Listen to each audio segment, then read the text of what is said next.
Hello दोस्तों, स्वागत है हमारे इस नए वीडियो में। दोस्तों, आज मैं इस वीडियो के माध्यम से बताऊंगा कि हमारे भारत देश के सुप्रीम कोर्ट ने एक नया कानून बनाया है।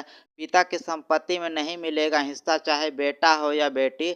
जाने क्या है कानून और शर्तें। तो दोस्तों, आज मैं इसी के बारे में बताऊंगा दोस्तों। तो दोस्तों, वीडियो पर बने रहें। तो दोस्तों, यहाँ पर आप लोग देख सकते हैं, बेटी को पिता और पैतृक संपत्ति में बेटे के समान अधिकार प्राप्त हैं, चाहे उसकी शादी हो गई हो या नहीं। हिंदू उत्तराधिकार अधिनियम 2005 के तहत बेटी की संपत्ति के बंटवारे पर दावा कर सकती है, हालांकि वसीयत के आधार पर उसे बेदखल किया जा सकता है। बेटी की मृत्यु पर उसके बच्चे को समान अधिकार मिलते हैं। तो दोस्तों, यहाँ पर आप लोग देख सकते हैं दोस्तों, पिता की संपत्ति में नहीं मिलेगा हिस्सा, चाहे बेटा हो या बेटी। सुप्रीम कोर्ट का फैसला है दोस्तों।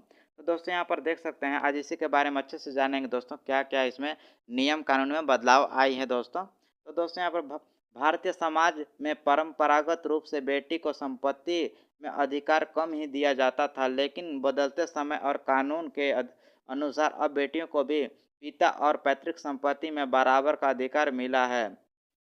हिंदू उत्तराधिकार अधिनियम 1956 में 2005 में किए गए संशोधन के बाद बेटी और बेटे दोनों को समान अधिकार दिए गए हैं। इस लेख में हम जानेंगे कि बेटी की संपत्ति पर क्या अधिकार है और किन परिस्थितियों में वह अधिकार से वंचित हो सकती है। तो दोस्तों, यहाँ पर देख सकते हैं, शादी के बाद बेटी का अधिकार। बहुत से लोग मानते हैं कि शादी के बाद बेटी का मायके में ही संपत्ति में कोई अधिकार नहीं होता, लेकिन यह गलत है। डॉक्टर चारू वली खन्ना के अनुसार कानून यह स्पष्ट करता है कि शादी के बाद भी बेटी के अधिकार समाप्त नहीं होते हैं। बेटी को पिता की संपत्ति में बेटे का समान ही अधिकार मिलता है, चाहे बेटी की शादी हो चुकी हो या न हो, वह संपत्ति में हिस्सेदार बनी रहती है। बेदखली का मामला।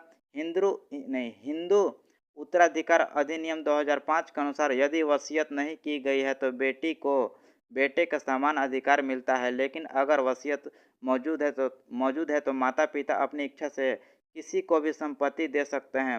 इस स्थिति में माता पिता यदि चाहें तो बेटियों को वसीयत से बाहर भी रख सकते हैं। वसीयत के आधार पर ही संपत्ति का वितरण होता है।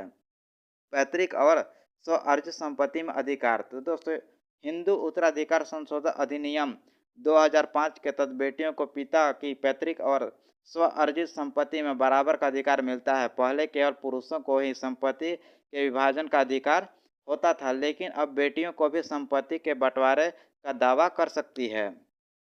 बेटी की मृत्यु पर अधिकार। यदि बेटी की मौत पिता से पहले हो जाती है यदि बेटी की मौत पिता से पहले हो जाती है तो बेटी के बच्चों को वह अधिकार मिल जाता है जो खुद बेटी को मिलता है। यह नियम जेंडर निरपेक्ष है और बेटा या बेटी दोनों पर लागू होता है। यहाँ पर बिना वसीयत के पिता की मौत। यदि पिता बिना वसीयत से गुजर जाते हैं तो संपत्ति का पहला हकदार उनकी पत्नी होती है। पत्नी अब विधवा हो चुकी होती है और संपत्ति का अधिकार उसी के पास होता है। वह तय करती है कि संपत्ति में किसे क्या हिस्सा मिलेगा। भारत में संपत्ति का अधिकार में बदलाव से बेटियों को भी उनके कानूनी अधिकार मिल रहे हैं। शादी के बाद भी बेटियों को पिता की संपत्ति में बराबरी अधिकार है, लेकिन वसीयत की स्थिति में यह अधिकार सीमित हो सकता है। इस कानून के तहत बेटियों का और उनके बच्चों दोनों संपत्ति के हकदार होते हैं।